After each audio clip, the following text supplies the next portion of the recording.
Wow. Wow. Wow. Wow. Wow. Wow. Wow. Wow. Wow. Wow. Wow. Wow. Wow. What's up, guys? It's Eli here with Knife Control Concepts, and we're about to go into day 2 of our level 1 course. And in day 2, we start talking a lot about different ground positioning, and one of the big topics that I like to tackle is structures. And whenever we're looking at structures, this is kind of a quick breakdown of what I'm talking about. So we're looking at collapsing, corrupting, dismantling certain structures. So the first one I want to talk about is the pyramid structure. If I'm sitting in essentially a perfect pyramid, we'll assume right now. So I've got these 3 points of base, so my 2 knees and then these feet back here by my tailbone. My center of my mass is located in between those 3 points, and in between those 3 points are walls. So here's 2 points, there's an invisible wall, my leg is a wall, my leg is a wall. So if I know that, and I'm essentially in a good pyramid structure here, if I want to collapse or corrupt that structure, then what I'm going to look to do is I'm going to take one of those points and I'm going to take it 90 degrees over one of the adjacent walls.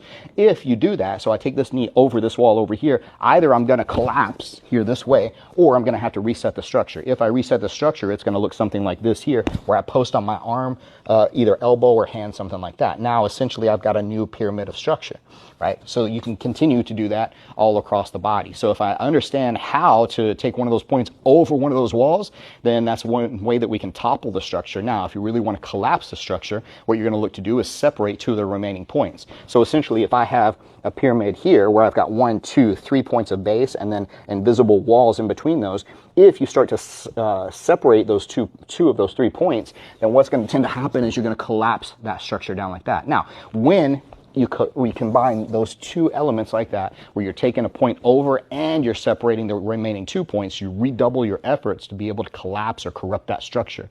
This is very important whenever we're looking at things like escaping certain positions, whenever we want to flatten somebody out, when we want to topple somebody who's on top of us over off of us.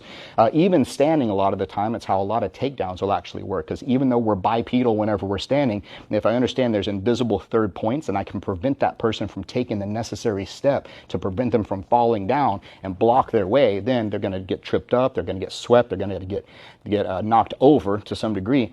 And so that's another way in which, if you ever have a chance to take one of our Knife Control Concepts courses, I highly recommend it. You're going to see a lot of these principles at play, and these are going to be some of the discussions that we're going to have, and we're going to have lots of drills and flows and everything else to be able to implement these things. And it's going to translate not only for your self-defense, for a weapons-based environment, but it's going to also go into your no-gi grappling, into your gi grappling, into your MMA, into whatever kind of modality of ground fighting that you're wanting to focus on.